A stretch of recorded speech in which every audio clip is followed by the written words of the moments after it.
feel like I'm on a Zoom call.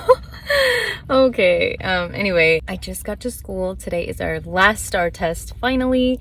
I had to be here a little early to pick up all my testing materials and stuff from the office. But, yeah, I just kind of want to show you what it's like. So, come along. Walking to class.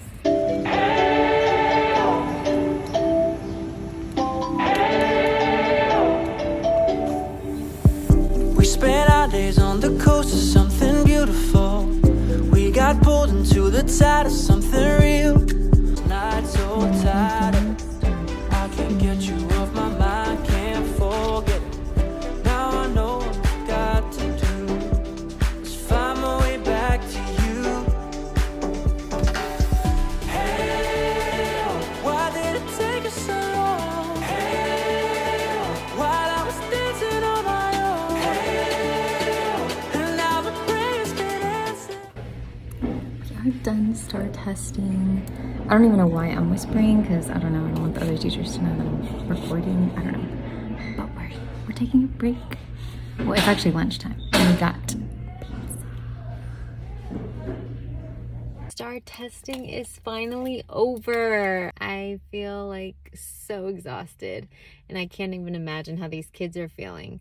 But I'm just so proud of them. They've definitely come a long way. We are almost out of school. We have literally 2 more weeks. Yeah, hopefully you guys got to see a little bit of what STAR testing is like. Obviously, I'm sorry I couldn't film more because I am not allowed to have my phone. Okay, so I was just gonna give you some of my tips, and I wrote down a couple of things. STAR is the state assessment for kids in Texas. So if you're a teacher, every year this test is given, and it's for the core subjects. In your state, if you're not living in Texas, it's probably called something else. So before you begin testing,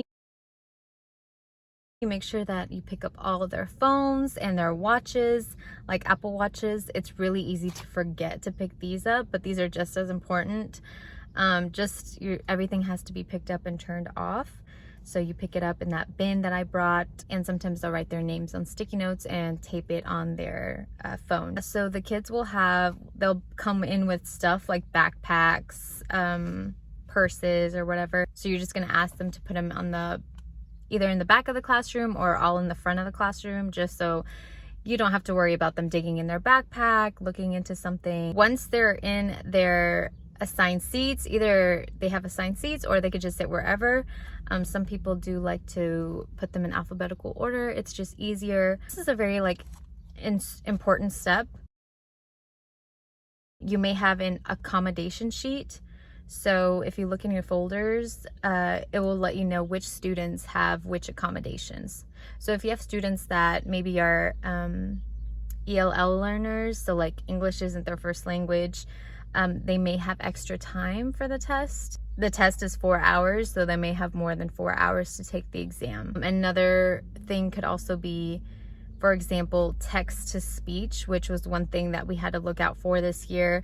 Since they were taking it on the computer, some ELL learners, that don't speak English quite as well or isn't their first language, they would have to use headphones so they can have all the text read to them. So you are required to let the students know that they have these accommodations before starting the test. So that's very important. That's something that you want to really keep track of and note of if you're a teacher. Once you have all of that done, you will just read the manual that you're given. You're going to read the section for the designated test subject. So for example, say they're taking science, there's going to be a part in the manual that says science test. So just read that designated area, and it should have everything that they need to know about taking that specific test. The STAR test is 4 hours. So you will need to go on the board and put start, like in big letters, and then you're gonna put your start time, which is the time that you started the test. And then you're gonna put an end time, which is when those 4 hours are done, when the test should be over. As time goes on the board, you will have time remaining. So you could say 3 hours are remaining. There are 2 hours left. You have 1 hour to complete your test, and then you start going down like 30 minutes, 15, and stuff like that. You just want to make sure that you let them know how much time they have left. Believe it or not, a lot of students cannot read the analog clock, so it's very important for them to know how much time they have left. You get a lot of forms when you are conducting a STAR test or just any kind of state test. The forms that I was given ask for basically the school you're from, your name as test administrator, what subject they're testing in, and also you have to create a seating chart. So basically it's not that difficult. You're just making little squares and writing in the number next to their name. So it's like a roster, right? You put their name in alphabetical order, and that roster has a number attached to it, and that number you will put into the box. It kills the time because you're just sitting there watching them take their test, and obviously you're walking around making sure everything is going fine. That's a good time killer. I take my time when I do my little seating chart because I get bored.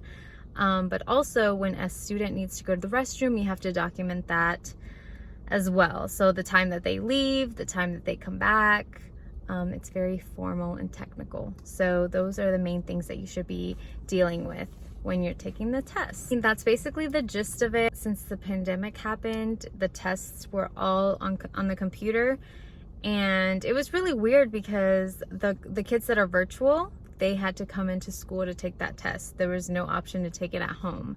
And if you wanted to take a paper test, then that would be done in a separate room with another instructor, because some virtual kids just wouldn't turn on the camera.